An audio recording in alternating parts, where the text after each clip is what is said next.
আসসালামু আলাইকুম রহমতুল্লাহ। Professional WordPress theme ডেভেলপমেন্টের এই পর্বে আপনাদেরকে স্বাগতম। এই পর্বে আমরা দেখব কিভাবে আমরা থিমে বুটস্ট্র্যাপ অ্যাড করব, আমাদের হেডার স্টাইল কিভাবে করতে হয় সেটা করব, এবং আমরা মেনু স্টাইল করব। তো চলুন শুরু করা যাক।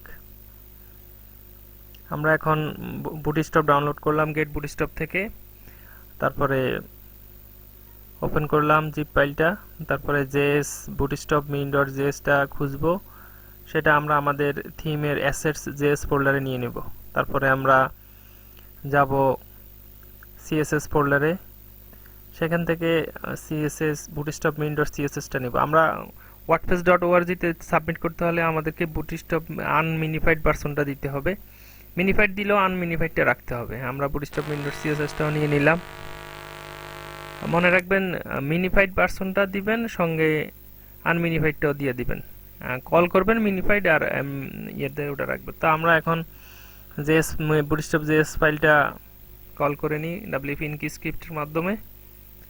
হ্যান্ডেলটা দিলাম বুটস্ট্র্যাপ। আমরা যদি হ্যান্ডেল বুটস্ট্র্যাপ ছাড়া অন্যটা দিই তাহলে ধরেন আমরা থিমে বুটস্ট্র্যাপ অ্যাড করলাম, আরেকজন প্লাগইনও বুটস্ট্র্যাপ অ্যাড করলো, তো আমরা হ্যান্ডেল চেঞ্জ করে দিলে দুইটা বার এই বুটস্ট্র্যাপটা কল হবে, সেজন্য আমরা হ্যান্ডেলটা বুটস্ট্র্যাপে রাখবো। তো আমরা বুটস্ট্র্যাপ জেএসটা কল করে নিলাম। এবার আমরা wp ইনকি স্টাইলের মাধ্যমে বুটস্ট্র্যাপ সিএসএস ফাইলটাও অ্যাড করে নেব। wp ইনকি স্টাইল, এখন আমরা হ্যান্ডেলটা দিব বুটস্ট্র্যাপ, তারপরে সোর্স দিয়ে দিব গেট টেমপ্লেট ডাইরেক্টরি ইউআরআই।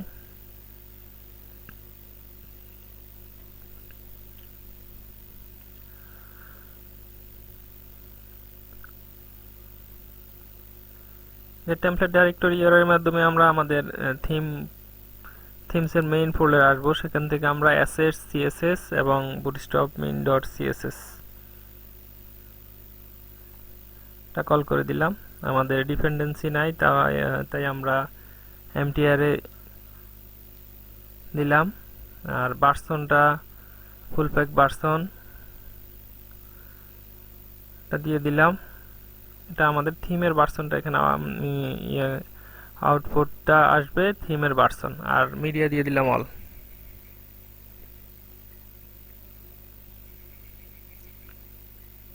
আমরা বুটস্ট্র্যাপের অরিজিনাল যে ভার্সনটা ওটা ইউজ করব, কারণ বুটস্ট্র্যাপ হ্যান্ডেলটার মাধ্যমে আমাদের বুটস্ট্র্যাপটা কল হবে, কিন্তু ওয়ার্ডপ্রেস 2-3টা বুটস্ট্র্যাপ কল থাকলে লেটেস্ট ভার্সনটাই করবে, কিন্তু আমরা অন্য ভার্সন দিলে আমাদের বুটস্ট্র্যাপটা পাবে না।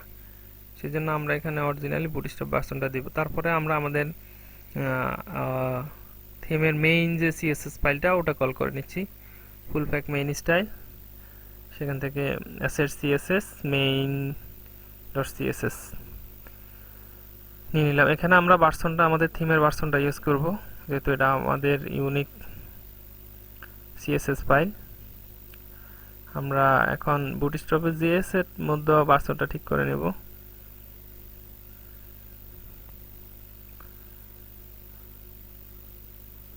.3.2 এই ভার্সনটা আমরা ইউজ করি, তো আমাদের জিএস ও সেম ভার্সনটা ইউজ করব। এবার আমরা দেখব আমাদের সাইটটা বুটস্ট্র্যাপ লোড হয়েছে কিনা। হ্যাঁ, আমরা বুটস্ট্র্যাপ লোড হয়েছে সেটা বুঝতে পারতেছি। লিংকের কালার ব্লু হয়ে গিয়েছে, যে আমাদের বুটস্ট্র্যাপটা পেয়েছে, যে আমাদের কিছু স্টাইল আসতেছে, এগুলা বুটস্ট্র্যাপ থেকে আসতেছে।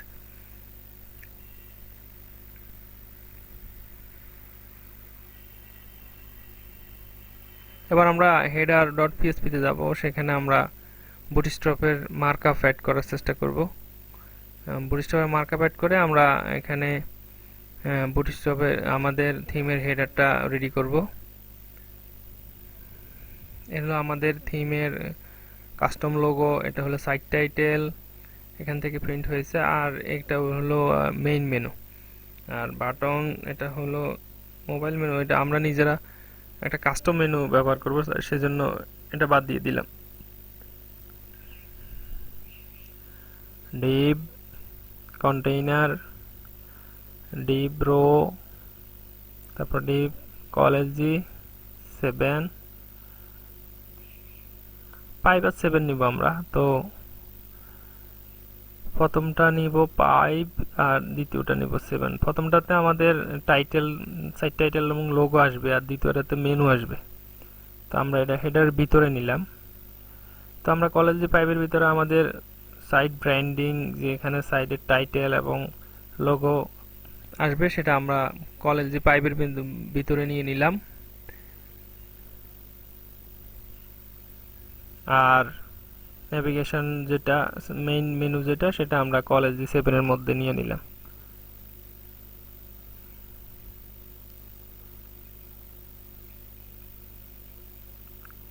হ্যাঁ, সব ঠিক আছে। কন্টেইনার রো, তারপরে কলেজ 7.5।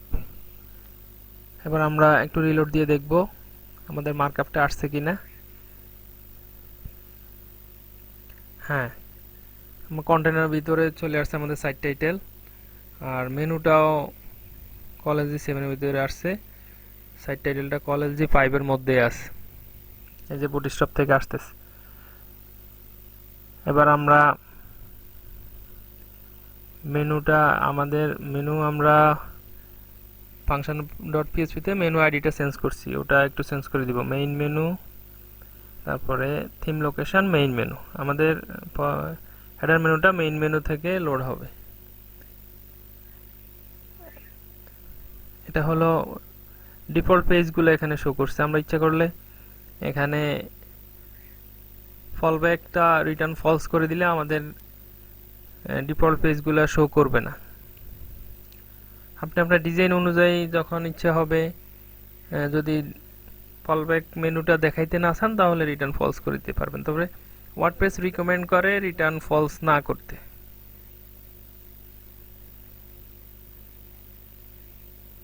Return false. এবার আমরা যদি রিফ্রেশ দিই তাহলে আমাদের মেনুটা হারিয়ে যাবে, কারণ আমরা এখনো কোনো ডিফল্ট মেনু সেট করি নাই, এটা পেজ দেখাচ্ছিল। আমরা যদি ইন্সপেক্ট করে দেখি আমাদের মেনুর অবস্থা কি, তাহলে কলেজ 5 কলেজ 7 এর ভিতরে মেনু, এই যে মেনুটা কিন্তু এখানে এমটি। আমরা এখানে ইচ্ছা করলে ইফ মেনু থাকলে এখানে একটা কন্ডিশনও সেট করে দিতে পারি, সেটা এখন আর করলাম না।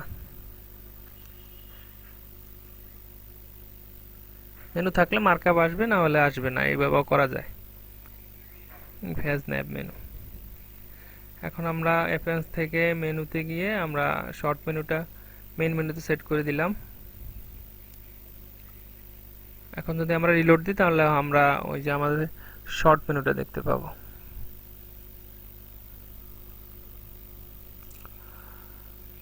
হ্যাঁ, শর্ট মেনু আমরা এখানে যে মেনুটা শর্ট মেনুটা আসছে, এ হলো আমাদের হেডার। আমরা এখন হেডারে কিছু স্টাইল অ্যাড করব। তো হেডারে আমরা একটা ব্যাকগ্রাউন্ড অ্যাড করি, তাহলে বোঝা যাবে আমাদের হেডারটার কি অবস্থা। ID ID ED.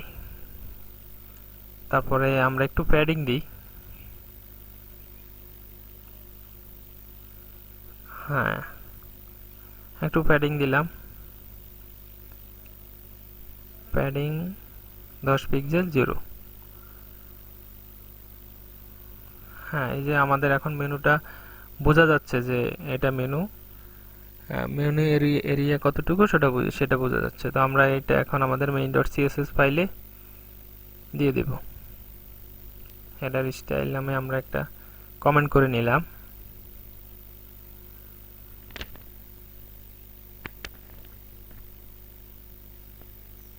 Header style.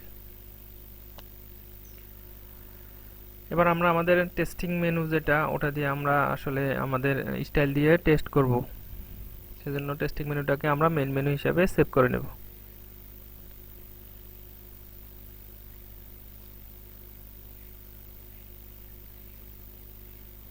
হ্যাঁ, সেভ হয়ে গেছে। এখন আমরা রিলোড দিলে দেখব যে আমাদের মেনুটা এই অবস্থা। এটা এখানে ডেপথ 10 লেভেল পর্যন্ত দেয়া আছে। ওয়ার্ডপ্রেস রিকমেন্ড করে 10 লেভেল পর্যন্তই আপনাকে মেনুর সাপোর্ট দিতে হবে, সেই হিসাবে আমরা স্টাইল করব। তো আমি একটা স্টাইল করেছি, আমি এখানে মেনু, হ্যাঁ, স্টাইলটা এখানে প্রিন্ট পেস্ট করলাম। আমি মনে করি যে আপনারা এখানে সবাই সিএসএস আমার চেয়ে অনেক ভালো পারেন, সেজন্য আমি আর সিএসএসটা দেখালাম না। তবে আমি লাস্ট প্রজেক্টে এই থিমটা দিয়ে দিব, তখন আপনারা এখান থেকেও নিতে পারবেন। চলুন একটা রিফ্রেশ দিয়ে দেখি।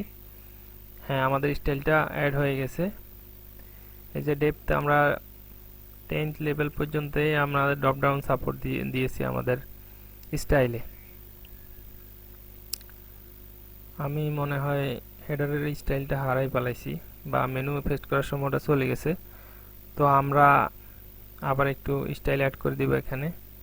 আমরা প্রথমে সাইড টাইটেলে একটু স্টাইল করি। টেক্সট ট্রান্সফর্ম আপার কেস দিয়ে দিলাম এবং ফন্ট সাইজ দিয়ে দিলাম 24 pixel. Font size 24 pixel, 32 pixel. আর টেক্সট ট্রান্সফর্ম দিয়ে দিলাম আপার কেস।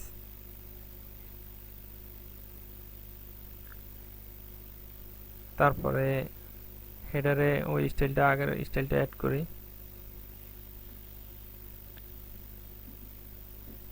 প্যাডিং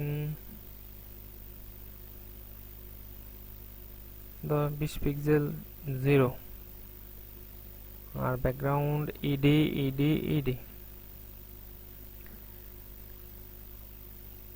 আর মার্জিন বটম বক্স শ্যাডো। হ্যাঁ, বক্স শ্যাডোটা আমরা আমাদের যেহেতু একটা ভেরিয়েবল নিয়ে আছে আমাদের বার শ্যাডো, একটু দেখে নিই।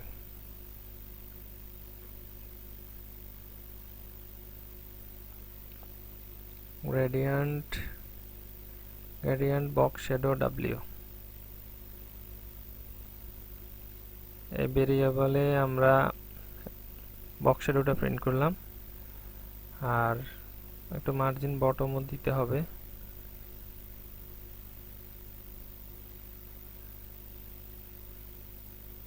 Margin bottom 20 pixel.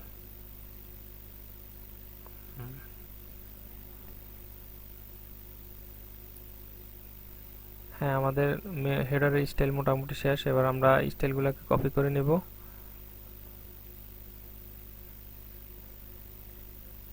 যে হেডার স্টাইলটা আমরা দিয়ে দিলাম। এবার আমরা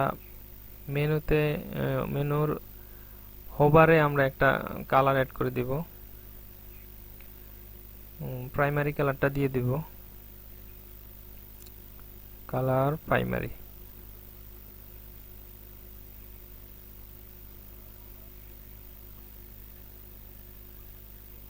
আর টেক্সট ডেকোরেশন ইনহেরিট।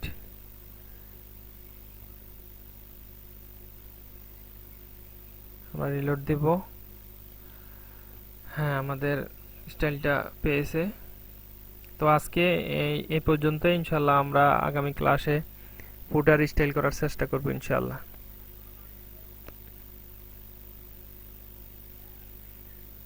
আসসালামু আলাইকুম রহমতুল্লাহ।